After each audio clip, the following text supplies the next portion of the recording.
नमस्कार, मेरा नाम हिमांशु धवन और ये वीडियो बेसिकली ओलिगोस्पर्मिया के पेशेंट के लिए, क्योंकि जिनका स्पर्म काउंट लो है या जिनकी मोटिलिटी कम है उनके लिए ये बेसिकली, क्योंकि रूट कॉज कोई ना कोई एक जड़, जिसे मैं बोलूँ कि आपके पीछे इस केस में या किसी भी केस में जो ओलिगोस्पर्मिया से जूझ रहा है, जो मोटिलिटी से जूझ रहा है, ये उनके लिए है कि अगर आप जानो तो पीछे कोई ना कोई एक कारण जरूर मिलेगा, चाहे आपकी हिस्ट्री में हो, चाहे आपने कभी एंटीबायोटिक खाए हो, या कुछ भी हो सकता है ऐसा कुछ जिससे आपको ओलिगोस्पर्मिया क्रिएट हुआ हो। देखो, अगर बहुत से पेशेंट्स होते हैं जिनको कभी ना कभी ऐसी इंजरी हो जाती है, सब पेशेंट्स में नहीं, कभी ऐसी इंजरी हो जाती है जिसकी वजह से उनका कभी एक टेस्टिस काम करना बंद कर देता है, जिसकी वजह से उनका एक टेस्टिस पे वर्कलोड ज़्यादा बढ़ता है, बट वो इमोटाइल नहीं होते, वो स्पर्म काउंट लो नहीं करते। बेसिकली वो एक रेंज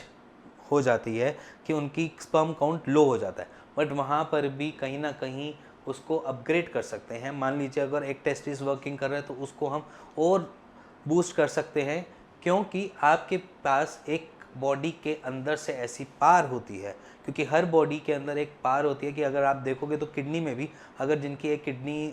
डैमेज हो जाती है, दूसरी किडनी से सर्वाइव कर रहे होते हैं, तो उस किडनी का साइज़ ऑटोमेटिकली थोड़ा बड़ा हो जाता है। वैसे ही हमारे टेस्टिस के साथ है। टेस्टिस में का अगर एक पोर्शन, अगर राइट या लेफ्ट टेस्टिस में कोई एक ख़राब होगी तो ऑटोमेटिकली आपकी ऑपोजिट टेस्टिस जो होते हैं, जो टेस्टिकल्स होते हैं, वो अपने आप ही थोड़ा सा वर्किंग फोर्स ज़्यादा बढ़ा लेते हैं, अपना वर्क ज़्यादा करना चालू कर देते हैं। इसका हमें फ़ायदा मिलता है और ओलिगोस्पर्मिया में हम इस चीज़ को आगे ठीक कर सकते हैं, एज इन उनको प्रॉपर न्यूट्रिशन पहुंचाकर, एज इन उनको कुछ ना कुछ न्यूट्रिशन एक्टिविटी, या समझ लो जो बॉडी की स्पर्मेटोजेनेसिस प्रोसेस को एनहांस करके उस चीज़ को हम आगे बढ़ा सकते हैं, उससे हम फर्टाइल हो सकते हैं। इसके बाद एक और जो है एक दिक्कत, जो एक मिथ है, वो ये मिथ है कि आप बेसिकली जो ओलिगोस्पर्मिया है वो कभी ठीक ही नहीं हो सकते, क्योंकि हम बहुत सारे आईवीएफ सेंटर जाते हैं, आईयूआई की बात करते हैं, वहाँ पर हमको ये क्लियर कर देते हैं कि सिर्फ 5% केसेस में ही ओलिगोस्पर्मिया में आगे स्पर्म काउंट बढ़ने के देखते हैं, वरना नहीं होता। यहाँ पर क्लियर शॉर्टकट में ये बता दिया जाता है, बट ऐसा सच नहीं है। अगर आप ओलिगोस्पर्मिया के पेशेंट हो तो एक बारी आप आयुर्वेद का हाथ थाम के देखो, वो आपको इससे पार करवा देगा, आपको एक फर्टाइल मैन बना देगा, क्योंकि उनके पास बेसिकली एक टेक्नोलॉजी है। हम उस टेक्नोलॉजी को बुरा नहीं कहते, आईयूआई और आईवीएफ को, बट कहीं ना कहीं वो अपनी टेक्नोलॉजी को उस तरीके से इस्तेमाल नहीं कर पाते, क्योंकि अगर देखा जाए, अगर आप एज एन डोनर को लेते हो आईवीएफ में या आईयूआई करवाते हो, तो आप देखोगे कि वहाँ पर आपको बहुत सारे चीज़ें आपको देते हैं, एज इन मेडिसिनल प्रॉपर्टी में देंगे, एज इन आपके स्पर्म काउंट रेट बढ़ाने के लिए देंगे, बट अगर आप उनके प्रिस्क्रिप्शन देखोगे तो आपको 4 चीज़ें सप्लीमेंट्स दे रहे होते हैं। उसमें सबसे पहली चीज़ होती है आपकी प्रोटीन का डेरिवेटिव, दूसरा जिंक के सप्लीमेंट्स, तीसरा आपको कुछ मिनरल्स या मल्टीविटामिन के कैप्सूल्स। ये 3 चीज़ें आपको हर अपने प्रिस्क्रिप्शन में मिल जाएगी, बट वो उन्होंने कभी आपके रूट कॉज पे काम नहीं किया। अगर रूट कॉज पे काम किया होता तो शायद आपको ये नौबत ही नहीं आती। रूट कॉज क्या हो सकता है? अगर आप बड़े लंबे टाइम से आईबीएस के पेशेंट हो, मतलब आपको बार बार खाना खाने के बाद मोशन करने जाना पड़ रहा हो, तो शायद एक प्रॉब्लम ये हो सकती है। दूसरा, अगर आप कोलाइटिस के पेशेंट हो, अगर आपके पेट में, स्टमक में अगर स्टूल के साथ म्यूकस जनरेट हो रहा है, तो समझ लेना कि आप एक ओलिगोस्पर्मिया में आज नहीं तो कल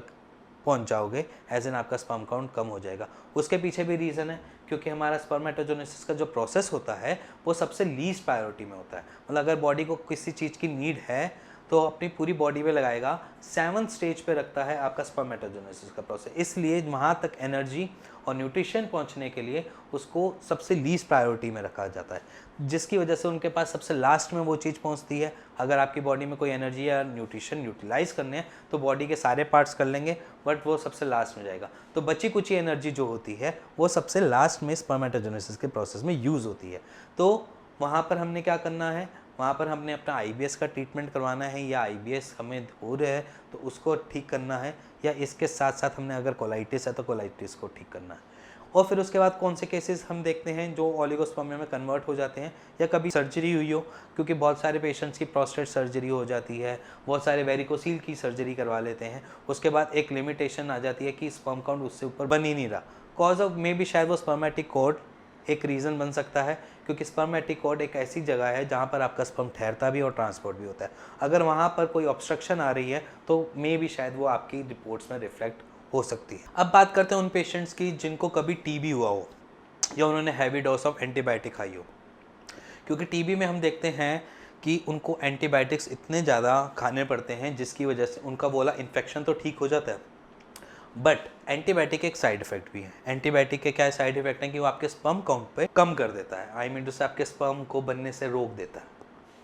क्योंकि हमारी बॉडी में, पूरी बॉडी में ब्लड्स की एक जाल है, हमारी पूरी वेन्स है, आर्टरीज हैं, सब पे ब्लड दौड़ रहा है, सबको न्यूट्रिशन भी ब्लड से ही मिलता है, सबको एक्चुअली एनर्जी भी ब्लड से ही देता है। तो अगर आपकी बॉडी में सारे एंटीबायोटिक ही दौड़ रहे हैं तो वो आपके स्पर्म काउंट को भी लो कर देते हैं। तो एक reason heavy dose of antibiotic आपका ओलिगोस्पर्मिया का कारण बन सकता है। फिर इसके बाद बात करते हैं आपकी डाइट, क्योंकि हम बहुत सारे पेशेंट्स में देखते हैं जो वेगन डाइट के पेशेंट्स होते हैं, जो वेजिटेरियन ज़्यादा है, वो बेसिकली उन्होंने कभी नॉनवेज ऐसा लिया नहीं। और पहले के ज़माने में ये सच अच्छा भी था, क्योंकि उस टाइम पे हमारे को जो पानी मिलता था वो एज इन स्प्रिंग वाटर मिलता था, मिनरल से, विटामिन से भरा हुआ मिलता था। बट आज की डेट में हम पानी जो पीते हैं आरओ का पीते हैं, जिसको कहते थे रिवर्स ऑस्मोसिस। रिवर्स ऑस्मोसिस में आपके पानी की सारी न्यूट्रिशन क्वालिटीज़, जितनी भी विटामिन क्वालिटीज़ होती है, सारी की सारी बाहर एक्सक्रीट आउट हो जाती हैं। जो पानी बचता है वो एक रॉ कच्चा, मतलब जिसे मैं बोलूँ कि एक रॉ पानी होता है, सिर्फ एक पानी की तरह होता है, उसके अंदर कोई न्यूट्रिशन वैल्यू होती ही नहीं है। तो वहाँ पर हम देखते हैं कि पेशेंट्स में विटामिन डी की डेफिशिएंसी मिल जाती है, और विटामिन डी डेफिशिएंसी से क्या होता है, आपकी मोटिलिटी लो हो जाती है, और जहाँ पर विटामिन डी की डेफिशिएंसी क्रिएट हुई वहाँ पर आपकी मोटिलिटी डाउन हो जाती है, जिसकी वजह से हम देखते हैं पेशेंट्स में ओलिगोस्पर्मिया क्रिएट हो चुका है या बन चुका है, या वो जो स्पर्म काउंट तो सही है बट उनकी मोटिलिटी इतनी लो हो गई है कि वो पेनिट्रेट नहीं कर पा रहे एग के अंदर जाकर, और एज इन चाइल्ड आपको गिफ्ट नहीं मिल पा रहा। और एक सबसे लास्ट जो ओलिगोस्पर्मिया में मोस्टली पेशेंट्स जो आते हैं वो बेसिकली वेरिकोसील के पेशेंट होते हैं। वेरिकोसील के पेशेंट्स के साथ ये चीज़ें लग जाती हैं, वो वेरिकोसील की वजह से लग जाती हैं। बेसिकली वेरिकोसील आपका टेम्परेचर नहीं मेंटेन हो पाने की वजह से, आपके स्कॉटम का टेम्परेचर नहीं मेंटेन होने की वजह से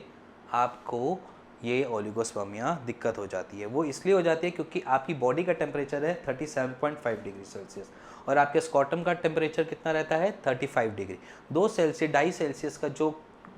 डिफरेंस है वो बेसिकली आपके स्पर्म को मार भी सकता है, उसका सर्वाइवल भी कम कर सकता है, या उसमें जो इमोटिलिटी है, मतलब